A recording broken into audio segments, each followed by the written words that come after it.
The Atlanta Braves have signed outfielder Mike Yastrzemski to a 2-year, $23 million deal. Here's why this is a good move.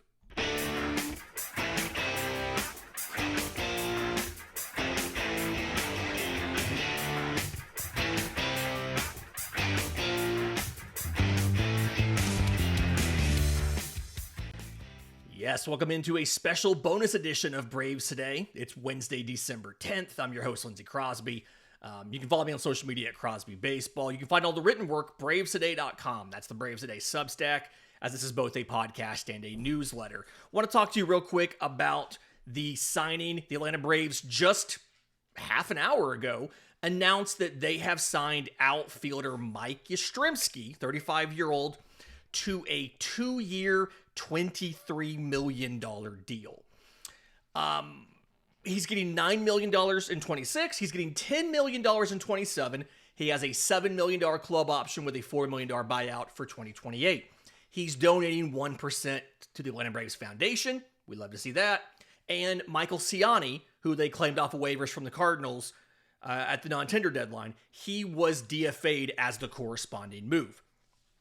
Let's talk about why, when you have 3 everyday starting outfielders, the Braves went out to sign a 4th in Mike Yastrzemski. And honestly, those of you who read Braves Today, who read the newsletter, knew this could happen because exactly a week ago, on December 3rd, I wrote a newsletter called Recreating Marcell Ozuna in the Aggregate. And I talked about one of the options you had was to build a platoon at designated hitter. And my ultimate idea that I had in there was Drake Baldwin is your DH against lefties, and you can bring in an outfielder to be your DH against righties. And not to toot my own horn, but the first guy that I mentioned in that, who do you bring in to hit righties who can also be an outfielder, was Mike Yastrzemski. So go read bravestoday.com if you're not doing that. We predicted this a week ago.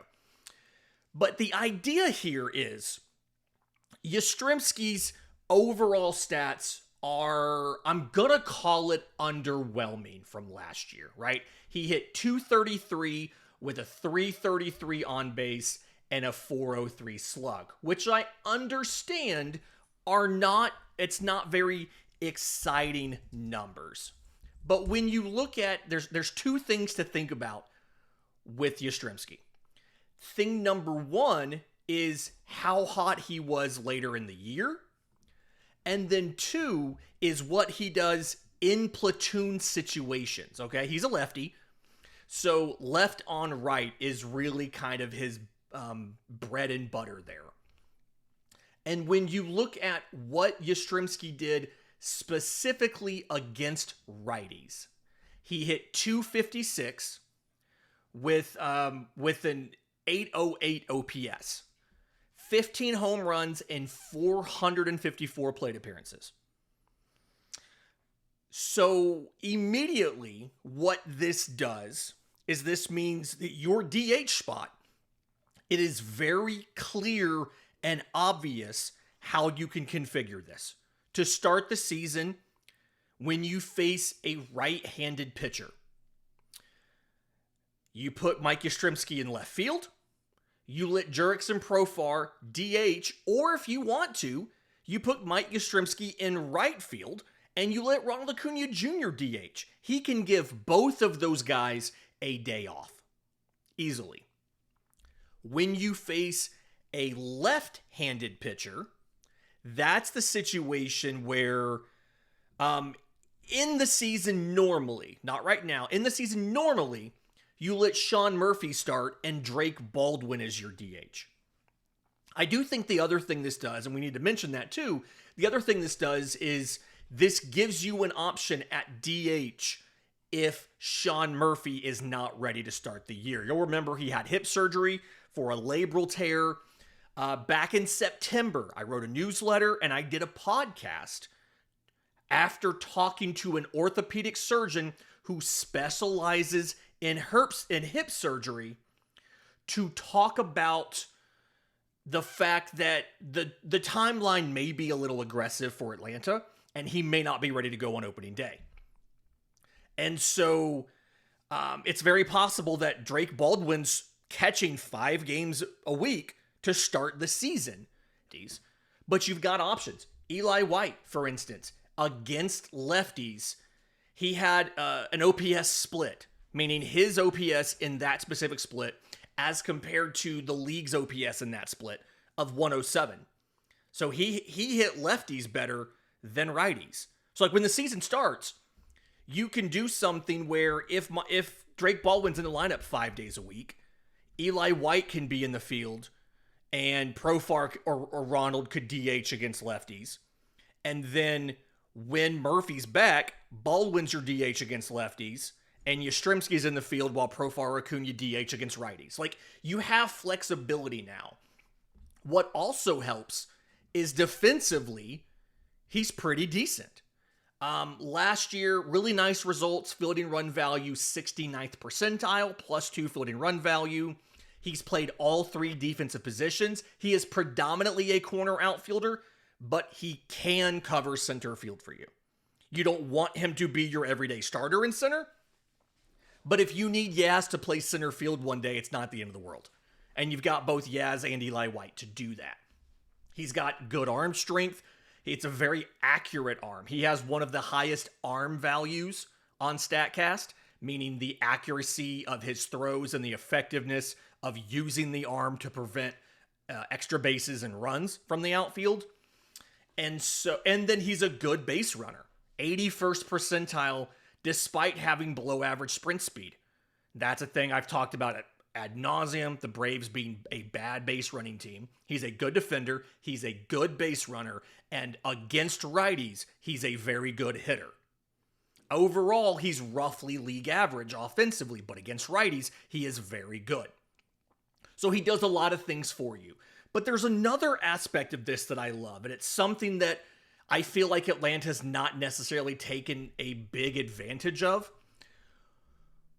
It's one, building the roster behind the offensive scheme that they want, and then optimizing it for the ballpark.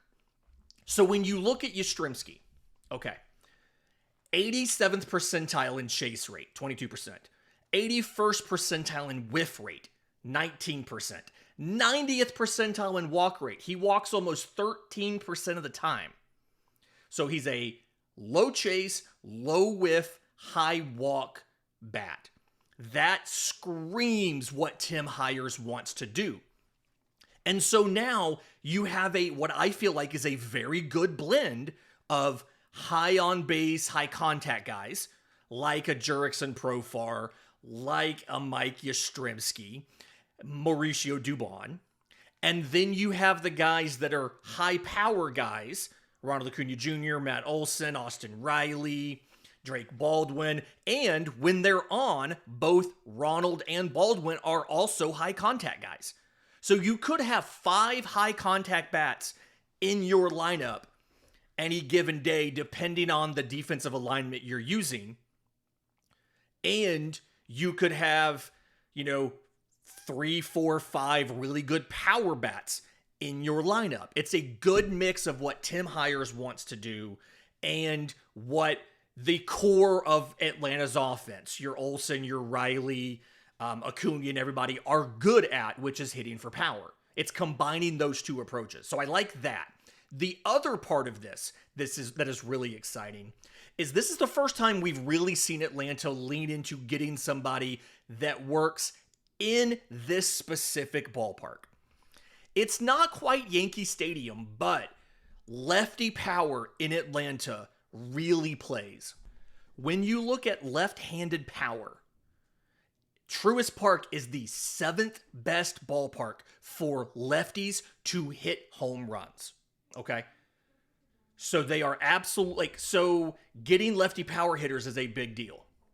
Mike Yastrzemski is one of, if not the best hitters in baseball at pulling the ball, one of the absolute best at pulling the ball in the air. Pulled air batted balls by far have the best production when it comes to home runs, when it comes to power. And in Truist Park, getting a lefty who is very good at pulling the ball in the air pays off double. Okay, the MLB average for a pulled ball in the air is 16.7%, meaning, 1 in every 7 or so batted balls from the average MLB player is to the pull side in the air.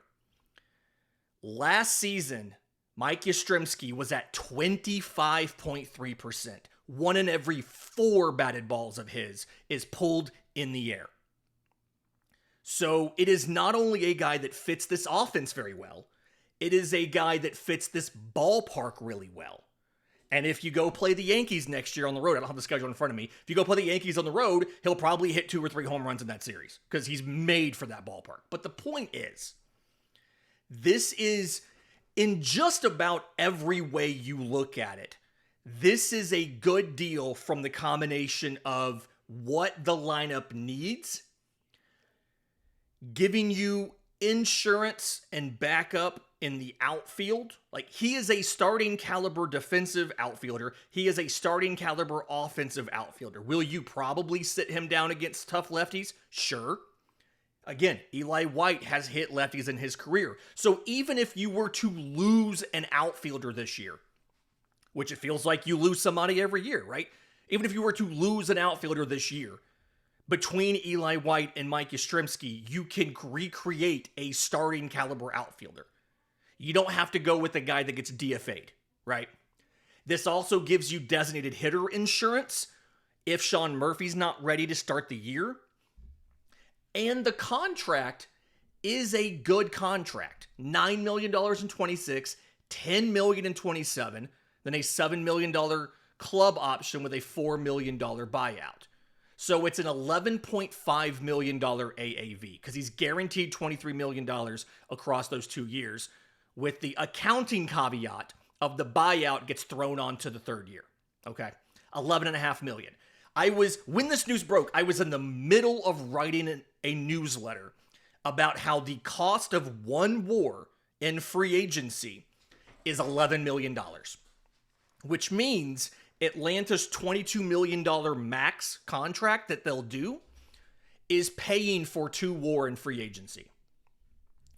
Mike Yastrzemski last year put up 2.4 WAR. And in actual cash, you are paying him $9 million in 2026.